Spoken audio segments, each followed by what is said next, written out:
Bienvenidos muchachas y muchachos. Welcome back, boys and girls, to Español con Webster. I know everybody's been home and things are very different now, but we're going to go ahead and continue with our Spanish curriculum via my website and via the YouTube channel. Hope everybody's doing okay. And oh, by the way, feliz vacaciones. Happy spring break. I know technically this is your break, so I want to wish you a happy break, but I also know that most of us are home, so I didn't want to stop the videos. Assignments are due Friday, but of course if you have a lot of things set up with your parents and lots of activities, I understand. So if you're not able to turn it in by this Friday, you are welcome to turn it in by next Tuesday. So I want to be super flexible with all of you. Anyhow, check out my website when you can. I've also added more videos with Mundo Guji. For those of you who want to get up and dance and, move around, that's a great idea, especially now that we're all online. All right, boys and girls, let's get inside and let's get to work. Welcome back, 7th grade. Bienvenidos, muchachos y muchachas. Welcome back, boys and girls, to week 2, lesson 2. I know we're all at home and we're still learning online, and it looks like we're going to be doing this for a little bit more, so hang in there. I promise to do one video per week, and hopefully your assignments will be turned in every Friday. Because this is spring break, and I know people are, spending time with their family and relaxing a little bit, I am posting this one video for 7th grade on Thursday. But don't worry, your extension to turn in your assignment is this coming Tuesday, so you do have plenty of time. Anyhow, we're going to go ahead and continue with Chapter 4, Capítulo 4, 7th grade. Last time we started off by reviewing some of the new vocab that we are learning at the beginning of Capítulo 4. So why don't we go ahead and review that one more time real quick so that we know we're all on the same page. So I'm going to go ahead and say it, and Victoria, as another student that's here with us, will go ahead and review that with us. Just repeat that, Victoria, after I do. Alumnos. Alumnos. Llegar. Llegar.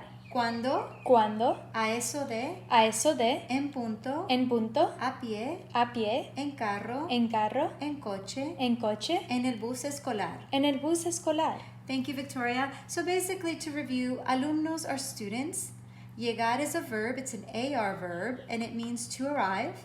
Cuando means when. A eso de, around. En punto, on the dot. And like I told you last week, these are time-related vocabulary phrases. A pie means by foot, literally, but it also means that you're walking.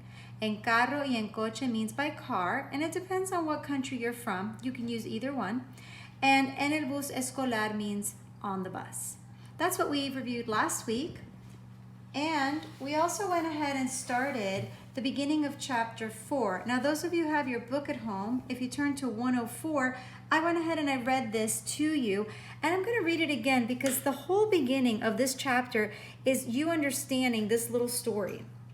Okay, here goes. Los alumnos llegan a la escuela. The students arrive at school. ¿Cuándo llegan a la escuela? When do they arrive at school? ¿A qué hora llegan? At what time do they arrive? Llegan a eso de las 8 menos cuarto. They arrive at around 7:45. No llegan a las 8 menos cuarto en punto. They do not arrive at 7:45 on the dot. En punto means on the dot. Algunos van a la escuela a pie. Some go to school by foot or walking. Algunos van en carro. Some go by car. Otros toman el bus escolar. Others take the school bus. Everyone arrives to school in a different way. We also learned the phrase entrar en la escuela, which means to enter. Take a look at the verb entrar. It's also an AR verb. And it tells us los alumnos entran en la escuela. The students enter the school. Here we have a teacher. She's using a blackboard and she's standing by her desk. And there's 2 ways to say classroom. We did this last week. How about Victoria? Could you read those 2 different ways to say classroom? La sala de clase. El salón de clase. Thanks, Victoria. And they both mean classroom. Los alumnos están en la sala de clase. The students are in the classroom. Los alumnos estudian. The students study. La profesora enseña. The professor teaches. Let's look at the verbs real quick. How about Monica? Monica, can you tell us what estudian means? Sure. Estudiar means to study. Thank you. And what about enseña? Enseña means to teach. Good. And what's the infinitive of enseña, Monica? Enseñar. Good, which is an AR verb. Thanks, Monica. So today, guys, for lesson 2, week 2, we're going to continue to page 108, and we have some new vocabulary words. And they are un examen, which means an exam. And I won't tell you what these means because I'm going to have Alejandra help us out in a second. Una nota buena, una nota alta, una nota mala, una nota baja. We're going to review in a second. La pizarra, el pizarrón. So let's slide ourselves over here. And I'm going to grab myself a marker. And we're going to have Alejandra, another of our good students, help us out with this. Hey guys. So, un examen. What does that mean, Alejandra? An exam, obviously. An exam. Good. Or a test.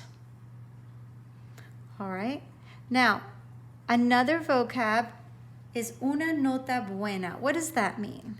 A good grade. A good grade. So if you did really well on your civics test, you would say, yo recibí una nota buena. I received a good grade. Alejandra, what's una nota alta? A high grade. A high grade. Good.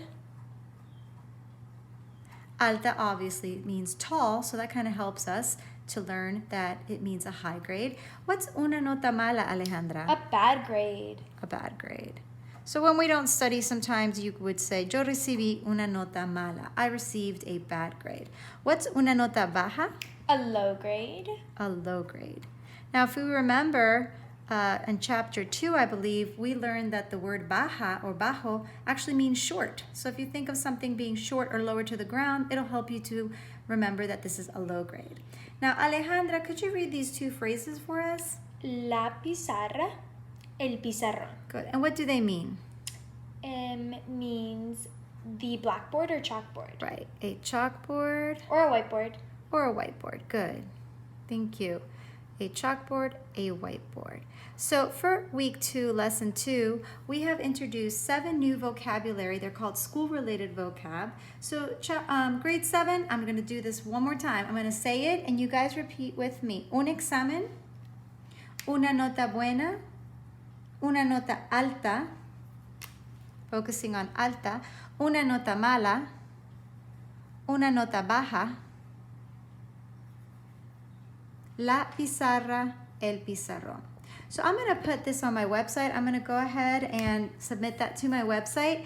And I'm going to show you what your assignment is going to be for week 2, lesson 2. And remember, because it is spring break, grade 7, I'm going to let you turn this in on Tuesday. I know some of you have a lot going on this week or might be spending time with family. So you're going to do your nombre and your fecha, first and last name. And if you wish to type this up, I know some people have been emailing me, asking me if they can type it up. That's fine. Just go ahead and type up the whole sentence for me, not just the answer.